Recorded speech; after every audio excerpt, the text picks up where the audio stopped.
Sacramento deputy overdose on fentanyl while on duty in 2023. New reports find.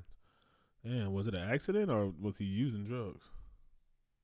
A Sacramento County deputy revived by narcan in what was first thought to be a chemical exposure.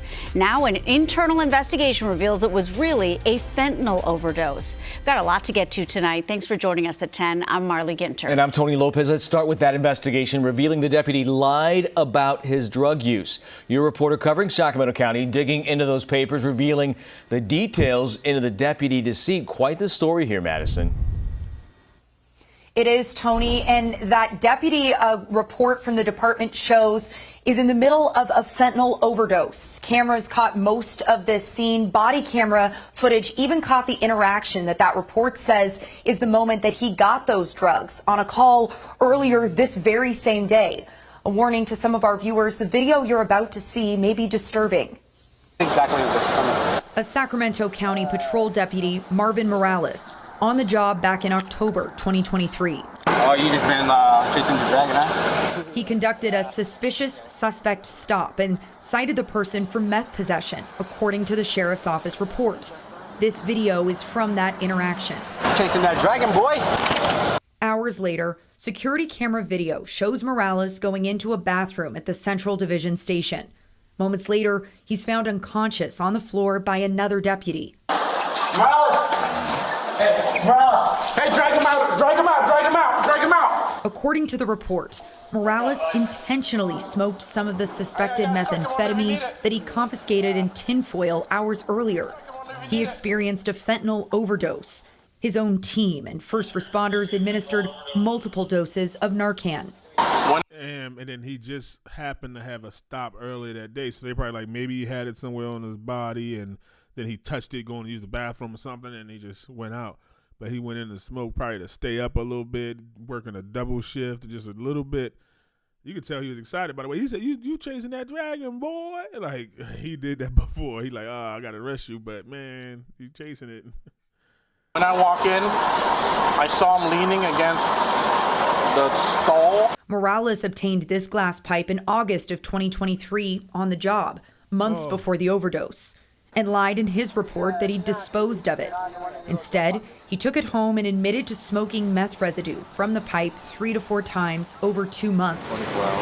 Oh, so he had some and he was just smoking it. He was just doing it just to get like an energy rush to stay up. You know how people like college kids be doing Adderall, which is meth in a pill form. They do Adderall stay up study session. So he had the residue, and he's smoking it over 3 months. So you know he wasn't smoking it every day. He was just going, all right, I can stay up and then go out and do his job. So he thought he had a little more. He probably ran out and like, okay, I got a little more, but it wasn't as pure. Maybe he thought that guy was smoking it. Hey, I arrested him, so it must be clean. It must not be no fentanyl in it because.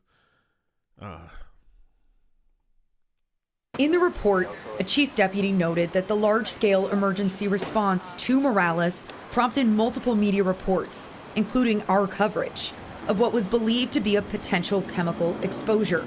It generated genuine concern from the community that in turn, the chief deputy said, what do you got in his hand? Was that like a smoking device in his hand? What is it? Deputy said, will ultimately result in discrediting the sheriff's office when the public would find out that Morales is not a victim and his actions were intentional.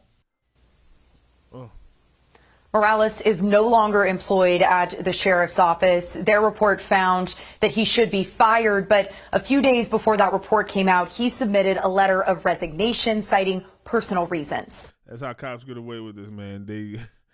A lot of politicians too, right before they know they're about to be fired, they still want their benefits and things like that, so they resign. So then they under union, so they still get a lot of stuff. Like, oh man, if he would have been fired, then he can't go somewhere else and work maybe. But he's like, I voluntarily got laid off, and I mean, like I left. They ain't fired me. Man, that's crazy. I don't know. I don't know. Drugs is a different thing in America. I believe you should be able to do what you want as long as you ain't hurting nobody or stealing from nobody or doing nothing like that. So, but he a cop. He had he took an oath to do something, uphold the law. That's against the law. So I feel like they should be able to come down on something or require him to do some type of class or something like that. But I know another police force better not pick him up because they're gonna be on it. Hopefully the news is on it. That's crazy. And he arrested both of those people probably for what he took. That's the thing. Like you that's slimy, like a criminal slimy enough. But if you sitting there and you got like a drug dealer or something and you arrest him, but then you take the drugs and resell it or something, or you take a addict, somebody that's have personal use, you know they ain't selling. We got the meth pipe, we got this little tinfoil, this personal use, and then you arrest these people and then you go home and use it. You do the exact same crime you just arrested them for. That's crazy. That's a bad person mentally. How could you live with yourself and be happy and go, yeah, hey. I don't know. My morals, they'd be kicking my ass. My conscience be messing with me, eating me up. I just arrested these people and then went and did the same thing. That's crazy. And then he ain't even paid for it. He got it for free. He getting his supply for free. I don't know. Let me know what y'all think, Cave Dwellers. Y'all think he should be let off that easy, or should be some type of charges or something? Something that they should like put in the contract that they could still bring you up on charges or something just for breaking your oath. Like your trust score goes down, like your public trust score go down, and it should be like, oh, you could resign, but you will personally still be accountable for this if you do this or do